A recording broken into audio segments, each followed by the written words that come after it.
start off by telling us the whole creation. What did you do that took off, and now you got 2 million people following you? Yeah, it started off, I was just trying to buy a laptop. I was in high school, and I wanted to make this purchase decision, so naturally I was watching a whole bunch of different videos on all these other laptops to try to figure out which one to buy. And while watching these, I made a decision eventually. I bought the laptop, but then I decided to go and make some more videos to add to the videos that I was watching so that people who found themselves in that same decision would have more information to choose from, more videos to watch.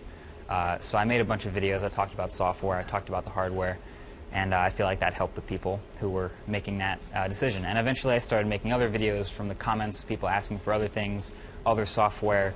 Eventually I bought a camera and started making videos about other hardware, and it just kind of snowballed from there. Now, I read that one of the things you try to do is you try to connect this idea that there are experts, people who love technology, who are out there trying to learn more, but then there are also those individuals who are new to technology, and you're trying to help them too.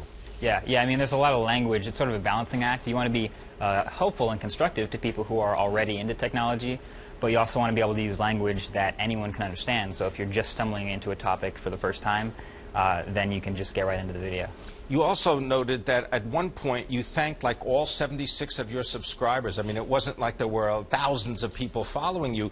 Now you got like 2 million people following you. Mm-hmm. Was there a breakthrough video, something that just exploded in popularity?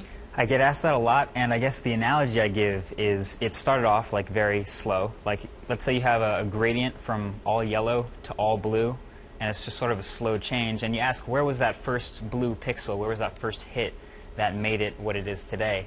And I can't really point to one thing. There's little spikes in between, little light bulb moments where, I did my first video on Safari when it first came out for Windows, Apple's browser.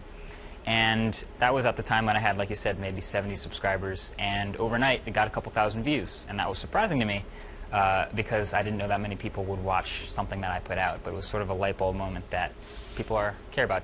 All right, so maybe this was not a light bulb moment. Maybe this was a sapphire screen moment when you put the review up of the iPhone, the Apple iPhone 6.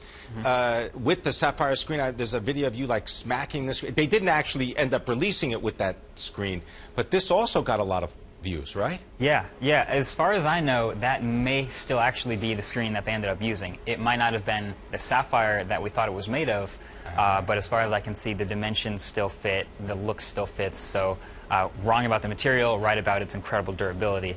But that video did very well. A lot of people were interested in the material before it came out. All right, well, we got to take advantage of your presence and ask you for some reviews, some kind of thoughts. All right, so what's the best tech gift for the holiday season, let's say under $50? I actually just did a video on my channel about some gifts under $50, and I gave a bunch of recommendations. One thing I like to talk about is battery packs, and there's a ton that you can choose from where you plug your battery into your phone and you have charging on the go. There's one from Motorola that has a cable built in, so you don't have to find a cable with you. All right, what about smartphones? Which smartphone is Marques Brownlee like? I'm carrying the Nexus 6 right now. That's made by Motorola also. But I'm also a fan of the iPhone 6 Plus, just for taking pictures as a really good camera. Just for taking pictures. Excellent camera, yeah. And what about compact phones? The Sony Xperia Z3 is one I talk about a lot for phones that are smaller. Phones are getting huge nowadays, so that's one that I talk about that's still pretty small. And do you have a favorite tech product? I mean, something that you would like to see under the Marques Brownlee tree? There's a lot of stuff. I bet. There are some. I'm getting into cars now. And all right, what's your favorite car? My favorite car is the Tesla Model S. It's a very high-tech car already. You're going to need a very big tree for that. That's true, and a large box. But it's a high-tech car, and there's plenty of other high-tech cars coming out.